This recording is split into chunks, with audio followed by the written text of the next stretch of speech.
다 같이 묵도하심으로 3일 예배 하나님 앞에 드리겠습니다.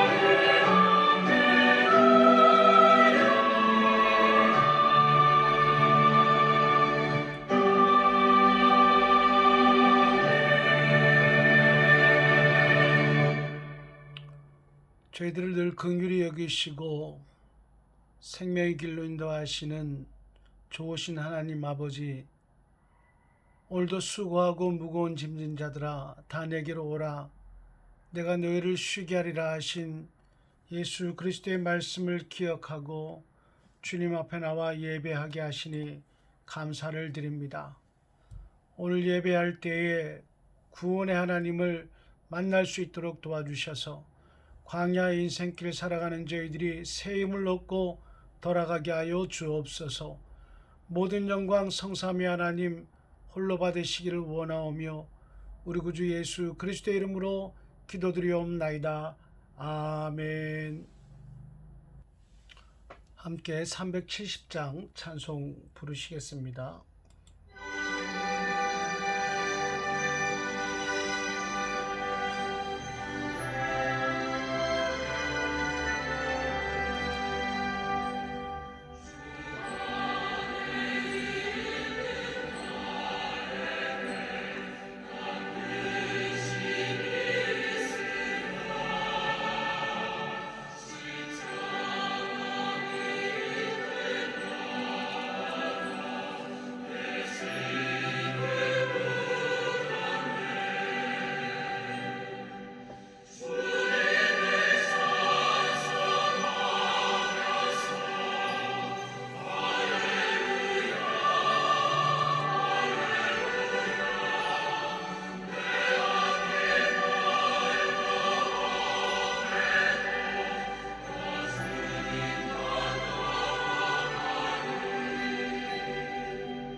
하나님 말씀 시편 102편 1절에서 28절까지의 말씀입니다. 오늘은 1절에서 11절까지만 봉독하겠습니다. 여호와여, 내 기도를 들으시고 나의 부르짖음을 주께 상달하게 하소서. 나의 괴로운 날에 주의 얼굴을 내게서 숨기지 마소서. 주의 귀를 내게 기울이사 내가 부르짖는 날에 속히 내게 응답하소서. 내 날이 연기같이 소멸하며 내 뼈가 숯같이 땄음이니이다. 내가 음식 먹기도 잊었으므로 내 마음이 풀같이 시들고 말라버렸사오며 나의 탄식 소리로 말미암아 나의 살이 뼈에 붙었나이다. 나는 광야의 올빼미 같고 황폐한 곳에 부엉이같이 되었사오며 내가 밤을 새우니 지붕 위에 외로운 참새 같으니이다. 내 원수들이 종일 나를 비방하며 내게 대항하여 미칠 듯이 날뛰는 자들이 나를 가리켜 맹세하나이다.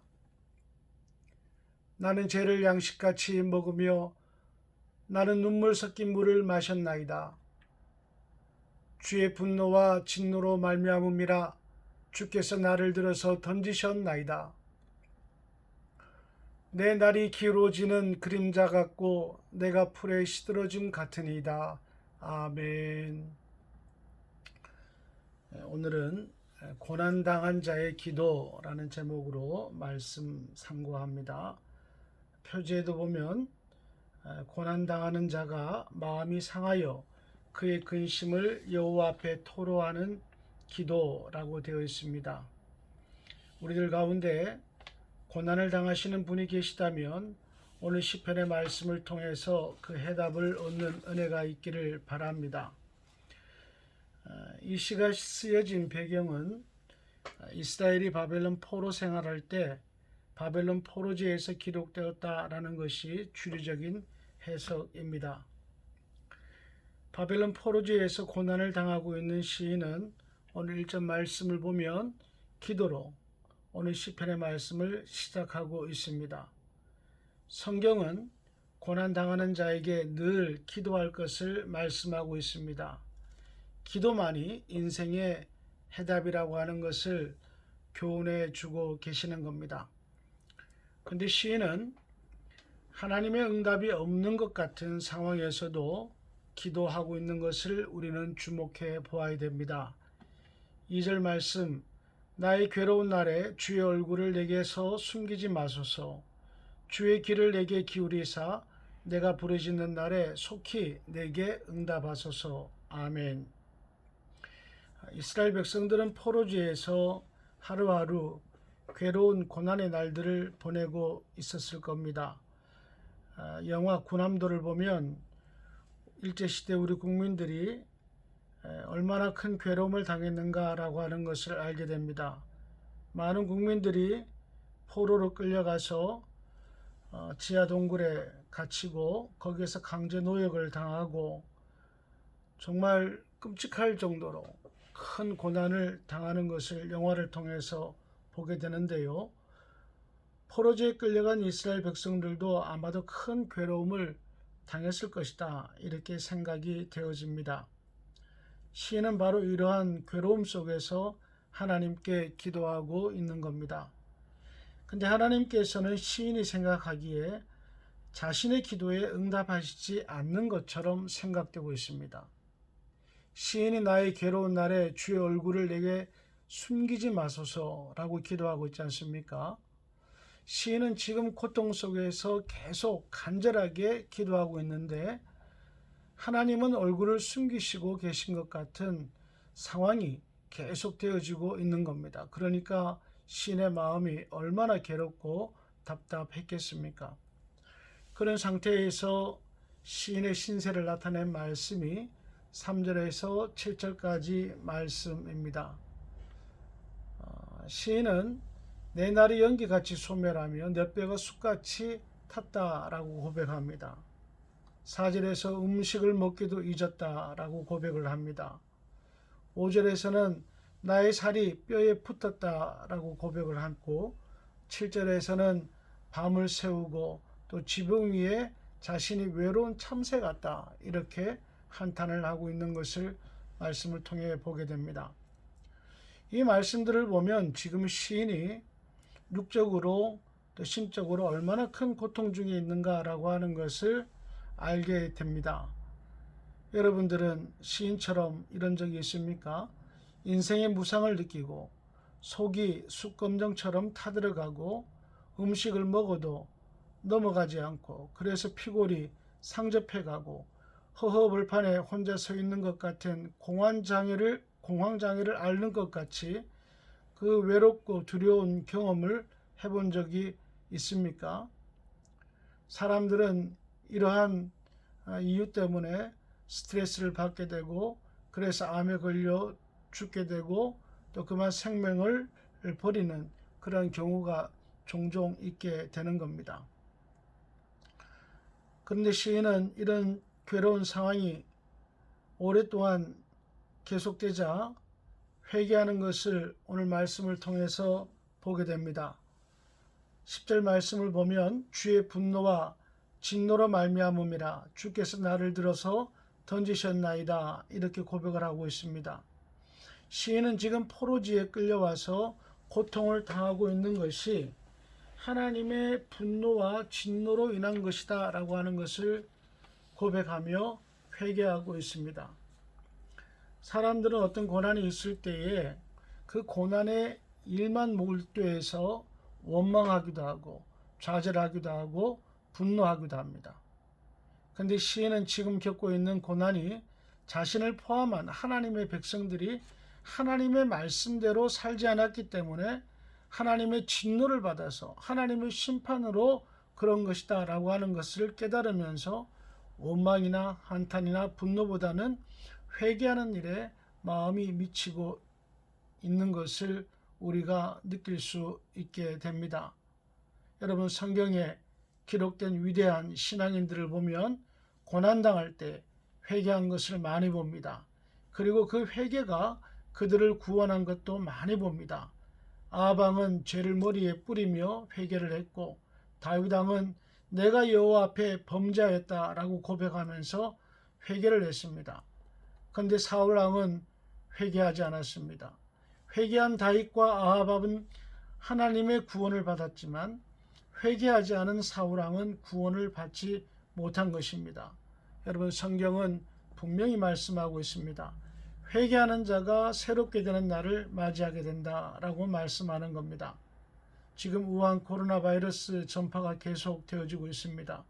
몇 가지 변이 바이러스도 번지고 있습니다. 또한 백신을 맞아도 눈에 두드러지게 줄어들고 있지 않다라고 외국에서 말들을 하고 있습니다. 이것은 회개하라고 하는 하나님의 사인인데도 사람들은 회개하지 않습니다. 그냥 백신만 바라보고 있습니다. 여러분, 우한 코로나의 문제도 우리가 회개하면 하나님께서 새날을 주실 줄로 믿습니다. 시인은 이렇게 회개하며 기도하는 중에 하나님의 은혜로 하나님의 구원을 바라보게 됩니다. 13절 말씀 보면 주께서 일어나사 시온을 긍휼히 여기시리니 지금은 그에게 은혜를 베푸실 때라 정한 기한이 다가옴이니라. 아멘. 포로지에서 노예살이의 괴로움은 수십 년간 계속되고 있고 하나님께서는 기도에 응답하시지 않는 것처럼 느껴지는 이 절박한 상황에서도 시인은 하나님의 은혜로 하나님의 구원을 바라봅니다. 시인에게는 두 가지 믿음이 있었습니다. 하나는 하나님께서 시온 이스라엘 백성들을 긍휼히 여기시고 계신다라고 하는 사실과 또 하나는 하나님께서 은혜를 베푸실 구원하실 정한 기간이 다가오고 있다라고 하는 것을 믿고 있는 겁니다. 지금 우리 주변에 있는 엄청난 고난 당하는 자들에게 이 두 가지를 이야기하면 그 사람이 어떻게 받아들일까요? 지금 하나님께서 당신을 긍휼히 여기시고 계십니다. 곧 하나님께서 은혜 베푸시는 정한 기간이 당신에게 다가오게 될 겁니다. 이렇게 얘기한다면 고난당하는 사람들이 어떻게 받아들일까요? 지금 장사가 안 돼서 폐업하려고 하는 사람들에게, 지금 취업하지 못하고 있는 청년들에게 하나님께서 당신을 긍휼히 여기실 거야. 하나님께서 은혜 베푸실 거야. 당신은 하나님의 은혜로 곧 잘 될 거야. 이렇게 말한다면 그들이 어떻게 받아들일까요? 물론 믿음으로 받아들이는 분도 있겠지만 대부분 사람들은 그건 교회에서 의뢰이 말하는 위로 차원의 말이야, 이렇게 생각하든지 희망 고문하고 있다라고 생각하든지, 어떤 사람들은 세상 물정을 몰라도 너무 모른다고 불쾌해할 수도 있을지 모르겠습니다. 시인 주변의 사람들도 그렇게 생각을 했습니다. 8절 말씀 보면 내 원수들이 종일 나를 비방하며 내게 대항하여 미친 듯이 날뛰는 자들이 나를 가리켜 맹세하나이다. 시인의 원수들이 누군지는 분명하지 않지만 그들은 하나님께 소망을 두고 기도하는 시인을 향해서 비방하고 저주하며 맹세했습니다. 내가 맹세하는데 하나님은 네 기도에 응답하시지 않아. 만약 기도에 응답하면 하나님이 너를 구원하시면 내 손에 장을 찢을게. 이렇게 시인의 기도를 비방하고 시인에 대해서 저주하게 된 것입니다. 그런데 우리는 다 알고 있습니다. 바사 고레스 왕이 70년 만에 이스라엘 포로들을 해방시켜서 이스라엘 본국으로 돌려보냈다는 사실을 우리는 알고 있어요. 그런데 그 시대 사람들은 하나님께서 이렇게 행하시는 줄 모르고 있잖아요.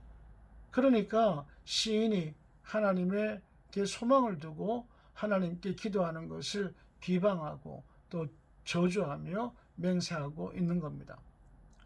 여러분, 우리가 고난받을 때에 하나님께서 우리를 긍휼히 여기시고 계시다는 사실을 기억하시기 바랍니다.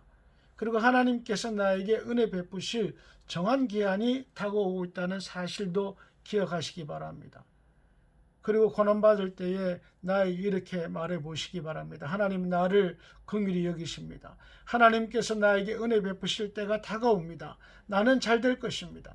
만약 여러분의 가족이 고난을 당하고 있다면 하나님은 당신을 긍휼히 여기실 거야.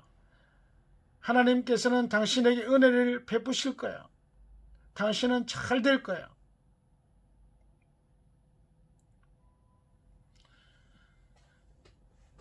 여러분, 시인의 기도 제목은 70년이 지난 후에 정말 이루어지게 됩니다.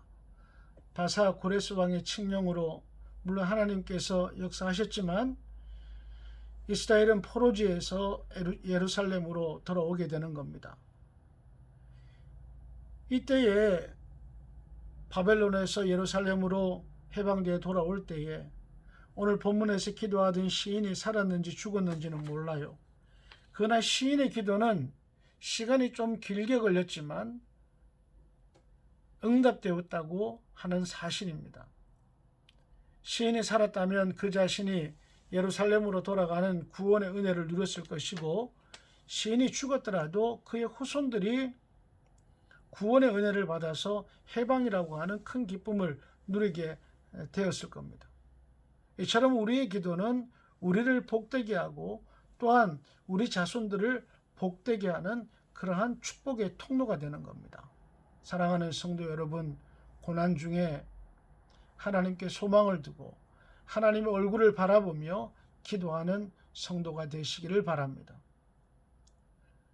시인은 기도의 응답과 하나님의 구원을 장래 세대를 위해서 기록하라, 이렇게 권하고 있습니다. 18절 말씀 보면 이 일이 장래 세대를 위하여 기록되리니 창조함을 받을 백성이 여호와를 찬양하리로다. 아멘. 이 시인의 바람대로 이스라엘이 바벨론 포로지에서 해방되어 예루살렘으로 돌아온 이야기가 성경 여러 곳에 기록되어 있습니다. 그리고 이 말씀들을 통해서 우리는 지금 은혜를 받고 있고 어떤 고난 중에도 하나님께 기도하며 하나님을 의지하며 살아야 되겠다라고 하는 믿음을 갖게 됩니다. 우리들도 모두 기도합니다. 그리고 그 기도에 대한 응답도 받고 삽니다. 그런데 그것을 기억하고 있고 또한 기록하며 살고 있습니까? 자녀 손손들에게 들려주고 있습니까? 여러분 꼭 그렇게 하셔야 됩니다. 그것을 간증이라고 하지요. 여러분, 그렇게 해야 자녀 손손들이 고난을 당할 때 그들도 하나님께 소망을 두고 기도하며 그 고난을 영광으로 바꿔놓는 아름다운 인생을 살게 되는 것입니다. 시인이 이렇게 고난 중에 기도하면서 좌절을 이기고 하나님께 소망을 두게 됩니다. 사실은 이게 은혜의 삶이 되는 겁니다. 그런데 이런 은혜도 잠시 잠깐이고 그에게는 또다시 괴로움과 절망감이 찾아오는 것을 보게 됩니다. 23절 말씀 보면 그가 내 힘을 중도에 쇠약하게 하시며 내 날을 짧게 하셨도다. 시인의 이 말은 시인은 아직 젊은 나이인데 죽을 때가 안 됐는데 죽을 지경에 놓였다라고 하는 겁니다. 한마디로 죽고 싶은 지경에 이르렀다라고 하는 이야기입니다. 여러분, 인생이 그런 것 같습니다. 힘들고 어려운 순간을 하나님의 은혜로 벗어나게 되면 또 다른 고난이 찾아와서 나를 힘들게 하고, 다시 하나님의 은혜로 구원의 기쁨을 누리게 되면 또 다른 고난이 찾아와서 우리를 공고하게 만듭니다. 인생은 고난의 연속이라고 하는 겁니다. 이런 연속된 고난 가운데에서 시인을 살 수 있게 만든 것은 기도였습니다. 24절 말씀 보면 나의 말이 나의 하나님이여 나의 중년에 나를 데려가지 마옵소서. 주의 연대는 대대에 무궁하니이다. 고난이 시인의 삶을 지배하고 있어도 시인은 기도하는 일을 포기하지 않습니다. 그는 나의 말이 나의 하나님이여 나의 중년에 나를 데려가지 마옵소서. 죽음의 두려움 가운데에서 자신의 생명을 하나님께 맡기고 하나님을 의지하며 기도하고 있는 겁니다. 사랑하는 성도 여러분, 고난이 인생의 연속이기 때문에 우리에게 있어서 기도도 연속이 되어야 될 줄로 믿습니다. 그래서 바울은 쉬지 말고 기도하라 이렇게 권면했던 것이지요. 우리 중에 고난당하는 교우가 있다면 하나님께서 나를 긍휼히 여기시고 계시고 곧 은혜의 때가 임하여 하나님께서 구원하실 정한 기한이 다가옴을 여러분 바라보시면서 쉬지 말고 기도하는 성도의 삶을 살아가시는 은혜가 있기를 주님의 이름으로 축원합니다. 기도하시겠습니다. 하나님 아버지, 오늘도 말씀을 통해서 고난당하는 자들이 어떻게 살아가야 될지 말씀을 통해서 교훈하여 주시니 감사를 드립니다. 우리가 고난당할 때에 참마음으로 기도하게 하시고 때로는 회개하며 기도하게 도와주시고 기도하는 중에 하나님께서 나를 긍휼히 여기심과 곧 내가 하나님의 은혜로 구원받을 정한 기한이 다가옴을 확신하는 소망이 생기게 하나님 역사하여 주시옵소서.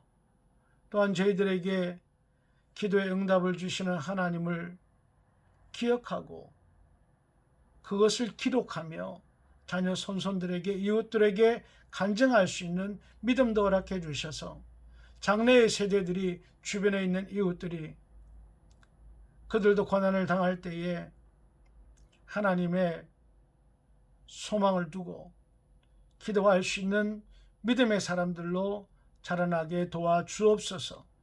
이 시간 고난당하는 모든 성도들 긍휼히 여겨주시고 곧 구원의 은혜를 주시기를 소망하며 우리 구주 예수 그리스도의 이름으로 기도드리옵나이다. 아멘. 우리 하나님을 의지하는 마음으로 함께 406장 찬송 부르시겠습니다.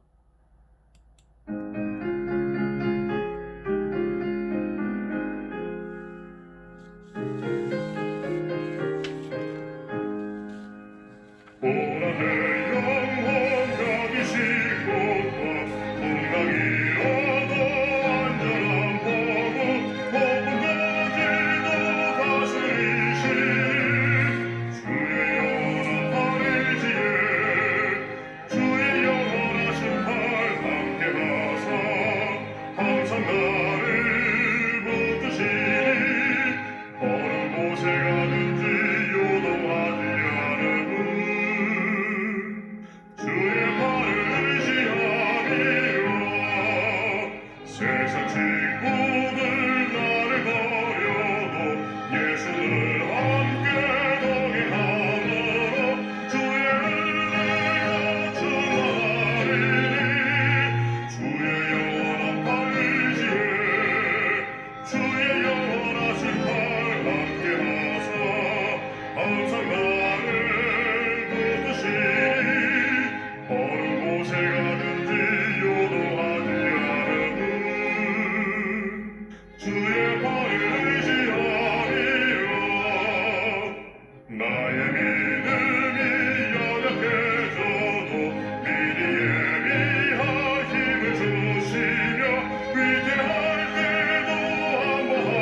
주님 가르치신 기도로 예배 마치겠습니다.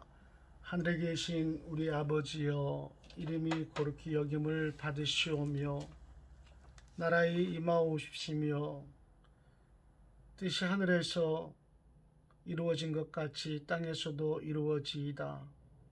오늘 우리에게 일용할 양식을 주시옵고 우리가 우리에게 죄 지은 자를 사하여 준 것 같이 우리 죄를 사하여 주시옵고 우리를 시험에 들게 하지 마시옵고 다만 악에서 구하시옵소서. 나라와 권세와 영광이 아버지께 영원히 있사옵나이다. 아멘.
사랑